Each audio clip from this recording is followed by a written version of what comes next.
Lille devient-elle un laboratoire de la mode? On le sait, de nombreux jeunes créateurs sont installés dans la métropole. Tout le week-end, la gare Saint-Sauveur a créé l'événement. Des superbes silhouettes s'y sont promenées dans des tenues très originales, décontractées ou hyper sexy et avec une démarche tout à fait irrésistible. Florence Mabille, Antoine Morvan. Sur ses 8 cm réglementaires, cette concurrente est bien décidée à en découdre. C'est rare qu'elle mette des talons aiguilles. C'est pour ça que je veux me mesurer à elle pour voir qu'est-ce que ça va donner.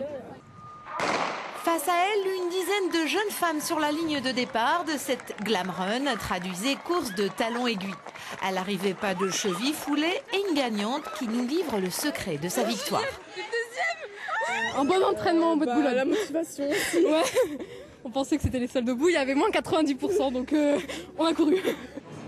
Et oui, nous parlons bien mode. Pendant 48 heures, celle-ci a pris d'assaut l'ancienne gare Saint-Sauveur de Lille avec un univers unique, éclectique, bien loin des défilés parisiens. On est dans une mode accessible, on est dans une mode, tout le monde peut être à la mode aujourd'hui. On a des petits trucs, des mélanges, de la customisation, de la récupération et donc tout le monde peut se permettre d'avoir un look, même si on ne fait pas partie d'une élite. Il y a par exemple le bar à custom. Vous venez avec votre vêtement, une créatrice le personnalise. Célia et Camille ont ressorti des t-shirts de leurs armoires. Ça rend toujours le vêtement unique et original. Donc, voilà. On le voit pas partout, chez les autres. C'est notre pièce et ça fait partie de notre personnalité.